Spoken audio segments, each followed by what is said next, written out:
Well, I'm queer, both the noun and the adjective.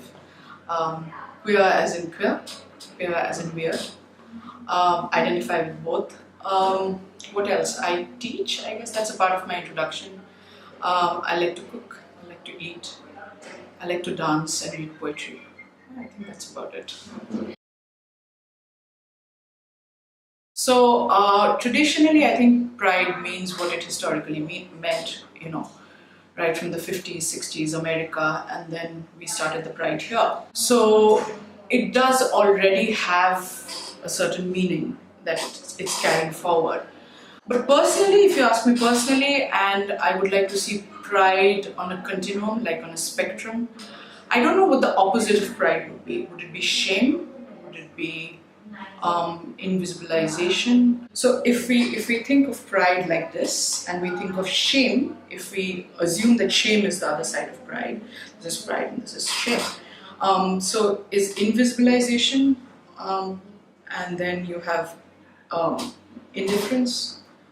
And I think very close to pride would be something like what I am more scared of is what I would say is a consensus or a common sense, which then swallows up pride, right? Because you're so normative or normal in a certain sense. Pride, in a way, also is based on the idea of difference. It assumes that we need to be proud because we were once ashamed. But if we're moving away from that sense of shame, we are saying that, okay, we're not shamed, but we're invisibilized.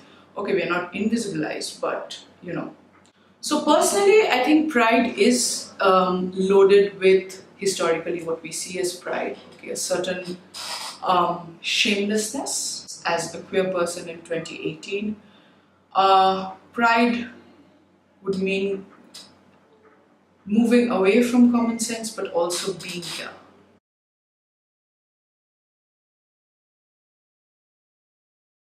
Okay, the first part of your question first. There is no the queer movement. I would like to see where the queer movement is, because every time, just now on DQP thread, we are talking of a Gurgaon pride. See, the moment we say the queer, I think it's a problem. It again comes back to my question of common sense. You can't be the queer. Obviously, I'm a part of the queer movement which happens in Delhi. I'm a little part of it. We are still trying to reach out to people who are in Gurgaon, who are trying to organize a pride. These are all diverse movements. You have AFAB, we are fighting about AFAB, we have trans, and it is how it should be. But the beauty and the difficulty of the queer movement is that it is diverse and that it is diverse. Whether it's intersectional, yeah, I would like to think so, that it is intersectional. At the same time, there is no lowest common denominator, right?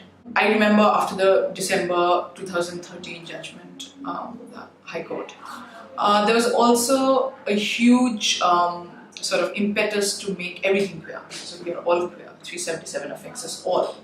I wonder what that universality does to people whose lives are affected politically.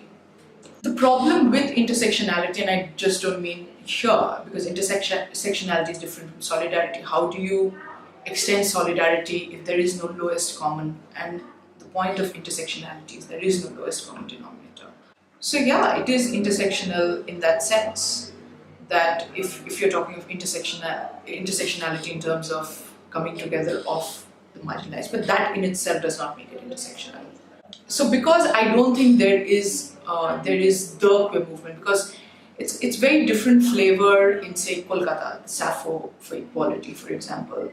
There's a very small organization now in my birth town in Siliguri, which I recently came to know of. I had no clue.